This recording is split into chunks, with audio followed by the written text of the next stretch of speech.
Assalamualaikum warahmatullahi wabarakatuh.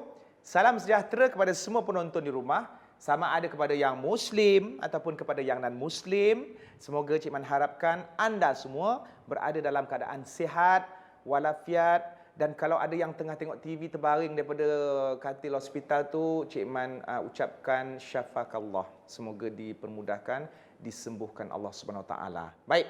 Jadi hari ini kembali lagi dalam rancangan jawapan pandai Cik Man. Korang tanya je, insya-Allah Cik Man akan jawab. Dan untuk tema minggu ini, kita masih berkisar tentang puasa. Cuma mungkinlah beberapa hari ini kita nak cerita pasal ibadah-ibadah sunat ataupun tatawuk. Sebab kita pun tahu puasa ada yang wajib dan ada yang sunat. Baik, ada satu soalan yang ditanyakan kepada Cik Man. Dia tanya, Cik Man, kalau saya buat yang sunat aja, yang wajib tak buat, rasanya boleh masuk syurga tak? Ni memang soalan memang cik pasal. Kita kena faham konsep utama kita sebagai seorang hamba ialah untuk ikut apa yang diperintahkan oleh Allah. Yang tu dulu. Ni kita panggil sebagai aulawiyat. Aulawiyat ni apa Cik Man? Aulawiyat ni keutamaan. Dalam bahasa Inggeris ataupun bahasa Melayunya priority. Jadi kalau misal kata dalam satu situasi tu, kita nak bagi makan kepada kucing ataupun orang yang kelaparan, hampir mati, maka kita kena utamakan manusia lah. Walaupun kita memang sayang kepada kucing itu ataupun binatang. Ataupun mungkin ada jawapan cerdiknya, bahagi dua. Okey, cerdik jawapan itu. Tapi dalam hidup kita, kita mesti utamakan priority. Yang lebih jelas, kerja pejabat, masuk pejabat. Nak buat kerja pejabat ke nak semayang sunat 20 rakaat? Kalau tak ada ruang langsung nak semayang sunat, maka kita utamakan kerja pejabat sebab kita memang dah masuk dalam ruangnya, iaitu melaksanakan kerja yang diperintahkan oleh majikan ataupun bos kita. Melaksanakan kewajipan ataupun tanggungjawab adalah wajib. Kullukum ra'in wa kullu ra'in mas'ulun an ra'iyati. Setiap daripada kamu adalah pemimpin dan setiap daripada pemimpin akan ditanyai, akan dipertanggungjawabkan tentang urusan-urusan ataupun rakyat di bawahnya. Maknanya benda tu wajib. Jadi tak boleh kita nak kata konsep buat yang sunat kemudian yang wajib tinggal. Sebab kita hidup dekat dunia ni, motif utama kita mendengar arahan daripada Allah. Bila kita sebut arahan, maka hukumnya adalah wajib. Jadi kita terbalikkan, kalau buat yang wajib, sunat tak buat, tak apa. Bukan maksud tak apa tu, pelekehkan. Tapi kalau ketika itu memang tak ada pilihan, wajib ke sunat, maka orang Muslim yang berakal, dia akan pilih yang wajib. Tapi kalau banyak pilihan, maka buat wajib, lepas tu buatlah yang sunat. Itu kita boleh fikir sendirilah. Tapi confirm, ibadah sunat dengan meninggalkan yang wajib adalah suatu dosa besar. Dan ini adalah suatu orang kata permainan daripada iblis. Talbis iblis. Ada satu kitab tahu, tak silap Cik Man, ditulis oleh ulama besar Ibnul Jauzi. Dalam Islam ni ada dua Ibnu Jauzi, satu Ibnu Jauzi, satu Ibnul Jauzi. Jadi dia kata dalam satu kitabnya Talbis Iblis, belit iblis. Kenapa kaitan dengan iblis ni Cik Man? Sebenarnya tuan-tuan adik-adik, maklum-maklum, dalam hidup kita ni iblis bukan saja merosakkan kita supaya kita buat maksiat tau. Tapi iblis merosakkan kita dalam pada kita ibadah. Contoh yang paling jelas ialah kita sibuk buat ibadah yang sunat sampai tak buat benda yang lebih penting, iaitu yang wajib. Sibuk kau belanja sakan kawan-kawan kau ataupun orang-orang yang tak ada kena-mengena dengan keluarga kau. Tiba-tiba keluarga sendiri mati kebuluran. Sepatutnya sebagaimana yang dalam Quran kata, Zawil Qurba. Orang yang ada hubungan ataupun pertalian kerabat. Itu dulu. Kemudian baru orang luar. Utamakan keluarga sendiri. Tapi dalam hidup ni belanja sana, belanja sini sampai baru. Wah, baguslah dia belanja. Tapi orang di belakang ataupun di belakang tabir, orang tak tahu sebenarnya keluarga dia sendiri pun dia tak tolong. Dia sibuk tolong orang lain. Yang ni dibelit oleh iblis. Ada satu contoh yang lain, dia sibuk semayang sunat. Tetamu datang, sibuk dia baca Quran. Memanglah baca Quran itu bagus. Tapi kita kena faham, salah satu daripada arahan ataupun budaya Al-Quran dan Sunnah ialah memuliakan tetamu. Apa perasaan tetamu? Bila tetamu datang daripada jauh, beratus-ratus kilometer, datang nak jumpa kita, kasih sayang kerana Allah. Tapi time dia datang tu pula kita sibuk buat benda-benda yang lain, benda-benda baik yang lain sampai mengabaikan perasaan dan juga tanggungjawab kita kepada tetamu.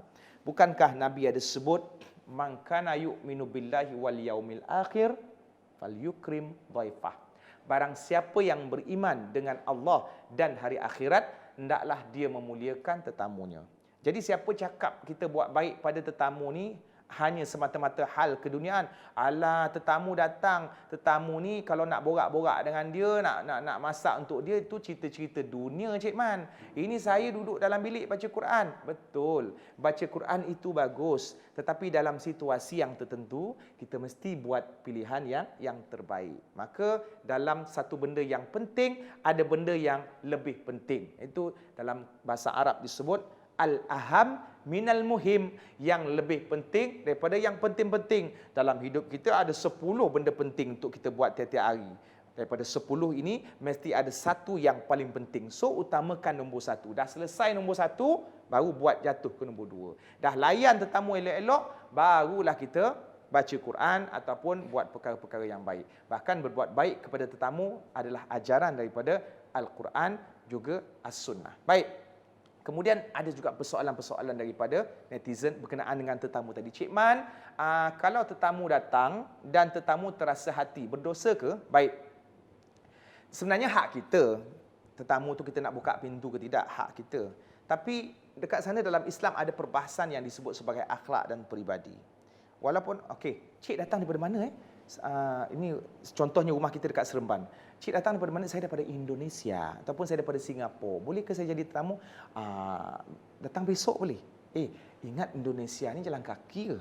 Ataupun ada pintu suka hati Doraemon ke apa kan?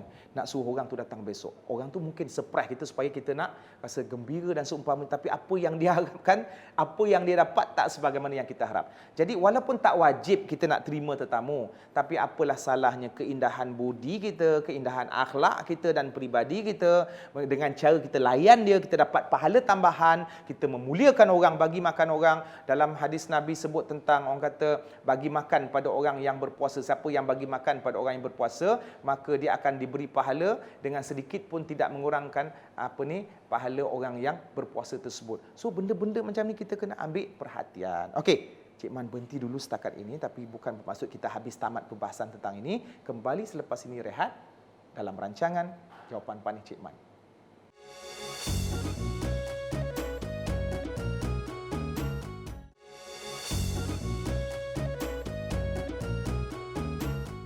Alhamdulillah, kembali dalam rancangan Jawapan Panas Cik Man. InsyaAllah korang tanya, Cik Man akan jawab. Jadi kita masih lagi berada dalam tema puasa, dan sebagai persediaan dari segi ilmu ni kita nak bagi gambaran sikit tentang tatawuk ataupun perkara-perkara sunat, falsafahnya, benda-benda yang kita boleh bincang lah tentang ibadah-ibadah sunat ni kan. Tak kira lah solat ke puasa, konsepnya sama. Cuma nanti mungkin bila dah masuk sehari ataupun dah masuk ke bulan Ramadan betul-betul, kita akan bincangkan secara detail persoalan-persoalan tentang puasa ataupun Ramadan. Jadi ada persoalan daripada netizen yang tanya, Cik Man, betul ke semayang sunat ni kita tak boleh buat dekat masjid, tapi afdalnya kita buat dekat rumah? Baik, sebenarnya bila sebut tentang ibadah ataupun kebaikan semayang sunat, boleh je kita nak buat dekat masjid. Mungkin ataupun memang ada kenyataan dari sudut pandangan Islami itu sendiri melihat mengambil kira beberapa hal yang lain, iaitu semayang sunat afdalnya di rumah. Bila kita kata afdal kat rumah tu bukan maksud haram buat dekat masjid. Dan semayang fardu itu, wajib itu memang dituntut khususnya kepada kaum lelaki untuk ditunaikan secara berjemaah di masjid. Sebab kita pandang dari satu sudut. Contohlah falsafahnya di sini ialah selalunya orang akan rasa kagum dengan seorang manusia yang buat kerja tambahan. Cik Man bagi contoh. Suami kewajipan dia bagi nafkah dekat isteri. Jadi tak perlu ucap terima kasih pun. Ataupun kita orang luar tak perlu puji. Bagusnya suami kau bagi nafkah. Tak payah puji. Sebab bagi nafkah memang wajib. Bagi nafkah pada suami, isteri sendiri memang wajib. Yang kagumnya, bagusnya kau selain pada bagi nafkah dekat isteri kau, kau bagi nafkah kat isteri orang sebelah. Yang tu. Kan? Tapi tu cik pasal namanya. Jadi sama juga dengan benda-benda sunat wajib ni. Semayang fardu, tak payah ucap terima kasih. Tak semua orang semayang fardu. Semua pergi masjid. Jadi benda tu seolah-olah dah menjadi, bukan seolah-olah, memang kewajipan kita seluruh umat Islam lelaki semayang fardu di masjid. Tak ada istimewa. Engkau sembahyang fardu di masjid, aku pun sembahyang fardu di masjid. Apa yang istimewanya? Tapi tak semua sembahyang sunat dekat masjid. Daripada 1,000 orang, 999 balik rumah tak sembahyang sunat. Yang tinggal seorang, ni kagum. Bila kagum ni, dia ada risiko ataupun pintu-pintu untuk syok sendiri. Ataupun pintu-pintu untuk riak. Ataupun pintu-pintu untuk takabur. Senang cerita, pintu untuk penyakit hati. Seronoknya. Ada orang tengok aku sembahyang sunat, orang lain tak buat. Jadi orang lain pula akan rasa hebatnya lelaki tu. Dalam pada ramai-ramai tak buat, dia seorang aja. Itu antara dicadangkan ataupun maka sebab tu keluarlah kenyataan yang sunat afdal buat dekat rumah. Sebab kita nak elak benda-benda. Tapi kalau nak buat dekat masjid, kita banyak kot dekat Malaysia ni program-program. Okey, camp motivasi, sembahyang, solat sunat duha berjemaah, qiyamul lail berjemaah untuk training, untuk didik anak-anak supaya bangun malam ataupun buat ibadat-ibadat sunat. Nanti bila dia dah besar nanti, dia buatlah sendiri pandai benda tu dekat rumah. Jadi benda-benda beginilah. Cuma Cik Man nak katakan, tak salah kalau nak buat sembahyang sunat ataupun ibadah sunat di masjid. Bahkan ada juga konsep ibadah sunat di masjid, iaitu iktikaf. Iktikaf. Pergi masjid, nak dapat pahala tambahan, jangan buat benda lain, iktikaf. Iktikaf ni duduk. Bukan maksudnya semayang ke ataupun semayang tu salah satu daripada iktikaf. Kewujudan kita dalam masjid, kita niatkan iktikaf, kita ada saja dalam masjid, maka kita akan dapat pahala. Jadi apa benda aktiviti sepanjang iktikaf? Baca Quran, semayang sunat, bincang ilmu, bagi karipap dekat makcik yang kelaparan, tersenyum dekat makcik cleaner. Itu sepanjang kita iktikaf. Itu maksudnya iktikaf, berhenti seketika kena niat. Tapi jangan buat benda-benda lain. Masuk masjid mengumpat, itu bukan iktikaf, itu Jadi benda-benda yang macam ni yang kita kena fahamkan. Baik, ada soalan-soalan yang lain daripada netizen juga, iaitu apakah amalan sunnah yang dilakukan oleh Nabi sebelum Ramadan? Cantik soalan ini. Makcik-makcik, kakak-kakak sekalian, dalam banyak-banyak bulan-bulan yang sunat berpuasa, kita kan ada 12 bulan. Ini bukan cerita pasal Masihi. Ini cerita pasal bulan Hijri. Muharram, Safar, Rabiul Awal, Rabiul Akhir, Sya'ban, Rejab, Ramadan. Dalam 12 bulan ni, yang wajib puasa Ramadan sahaja. Okey? Bulan-bulan yang lain tak wajib puasa. Tapi Nabi ni memang rajin berpuasa. Dan dalam banyak-banyak bulan, yang paling rajin baginda berpuasa, hampir sebulan memang nampak macam sama macam Ramadan, Sya'ban. Maka bulan Sya'ban. Jadi itu timbulnya puasa Sya'ban, bila boleh puasa, bila tak boleh puasa, itu nanti Cik Man akan huraikan di belakang-belakang ataupun di kemudian-kemudian. Jadi Nabi buat persediaan itu. Okey, sebelum bulan Ramadan, Nabi memang berpuasa Sya'ban memang banyak gila, hampir sebulan, hampir macam Sya'ban ni dengan Ramadan tu memang hampir sama. Maka kita boleh ikut sunnah tersebutlah. Dan bila orang tanya apa hikmahnya berpuasa Sya'ban ini, dia sebagai prepare sebenarnya ataupun persediaan untuk menyambut Ramadan. Kita kalau tiba-tiba tak pernah puasa, lepas tu terperanjat satu Ramadan, perut terperanjat, mood terperanjat, tenaga pun terperanjat, tak pernah puasa, tak pernah pun tak makan siang. Memang siang tu makan aja. Sampai tak ada, orang kata seolah-olah tiada hari esok. Kan? Tiba-tiba satu hari tu kita terjun ke hari yang terperanjat perut. Hari ni tak boleh makan siang. Sebelum ni semalam makan 3 baldi. Jadi sebab tu adanya pensyariatan puasa Sya'ban, di mana kita preparation daripada 1 Sya'ban sampai 30 ke, dia adalah perbahasan dekat situ, ataupun senang cerita kita biasakan puasa. Bukan saja fokus bulan Sya'ban, puasa-puasa sunat sebelum Sya'ban itu pun sebagai prepare. Isnin Khamis, ataupun 3 hari setiap bulan. Jadi bila masuk bulan Ramadan, kita dah anggap sebagai biasa dah, sebab semalam pun saya berpuasa, sebelum ni pun setiap minggu 2 hari saya berpuasa, ataupun setiap bulan 3 hari saya berpuasa. Jadi kalau kita campur-campurkan, hampir berbelah-belah hari juga. Isnin Khamis, setiap bulan ada berapa minggu? 4 kali 2, 8 campur 3 pula puasa sunat, 11, hampir setengah bulan. Mana sepanjang tahun itu, setiap bulan kalau kita amalkan yang sunat, kita memang rajin puasa sunat. Jadi tak ada bezanya puasa wajib Ramadan dengan puasa sunat. Jadi itu dia. Jadi nak buat apa lepas ni? Rehat dan jangan ke mana-mana. Kembali selepas ini dalam rancangan Jawapan Paneh Cik Man.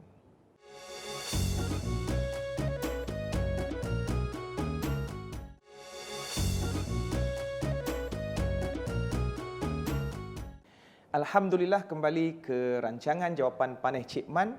Korang tanya je, insya-Allah Cik Man akan jawab. Dan kita masih lagi masuk dalam ataupun sedang membincangkan tentang ibadah-ibadah sunnah ataupun perkara-perkara yang berkenaan dengan sunat-sunat ni, dan mungkin dia ada kaitan juga dengan puasa, cuma kita akan tumpukan secara umum. Baik, ada satu soalan daripada netizen bila sebut pasal sunat ni. Soalan ni banyak orang tanyalah, dan mungkin banyak orang buat sebab salah faham daripada persoalan ini. Cik Man, ada ke tipu sunat? Baik, sebenarnya tipu sunat tidak wujud. Yang wujud ialah tipu yang dibenarkan kerana terdesak ataupun ada sebab-sebab yang tertentu, ataupun dia sebagai metafora. Sebab kalau kita kata tipu sunat ada, kita dah tahu tipu haram, tipu dosa. Kalau dosa, ada dosa sunat, bermakna Nabi melakukan perkara yang dilarang.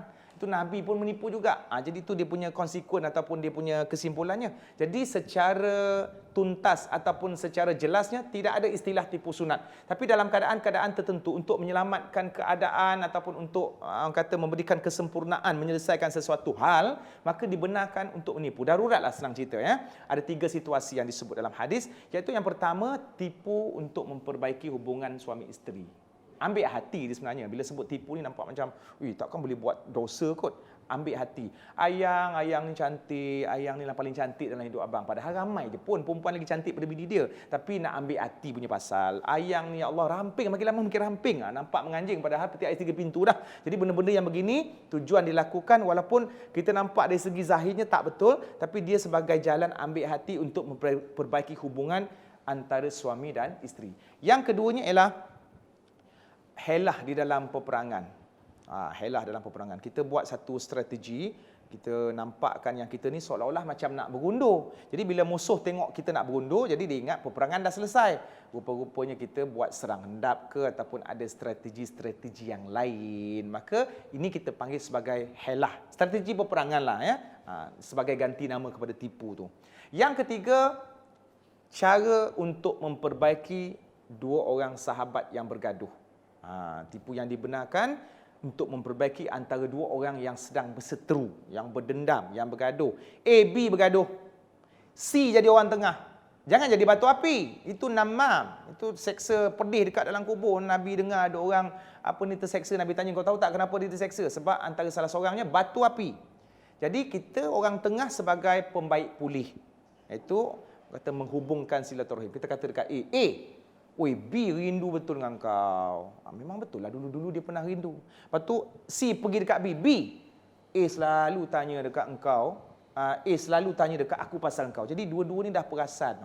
Dia sebenarnya baik dan seumpama. So ini 3 perkara yang disebut di dalam hadis dibenarkan untuk kita menipu. Menipu yang dibenarkan untuk kepentingan yang lebih utama dalam Islam. Bukan sesaja menipu. Itu yang kita katakan setengah orang meletakkan istilah tipu sunat. Tipu sunat memang tak ada langsung di dalam Islam. Kemudian ada persoalan daripada netizen, Cik Man, ada ke zikir sunat? Berzikir tu sunat ke? Tengok jugalah. Sebelum tu kita nak definisikan apa maksud zikir daripada perkataan az-zikru, dzakara. Zikir maksudnya ingat Allah. Ala bi dzikrillahi tatmainnul qulub. Ketahuilah, dengan mengingati Allah, hati akan menjadi tenang. Sebarang perkara yang menyebabkan kita ingat kepada Allah, selain daripada subhanallah, subhanallah, alhamdulillah, alhamdulillah, kita tengok laut, teringat kebesaran Allah, tengok mak ayah kita, teringat Allah. Ini semua zikir. Cuma di kalangan masyarakat kita faham zikir tu yang pegang tasbih tu ataupun yang tempek kira-kira tu kan,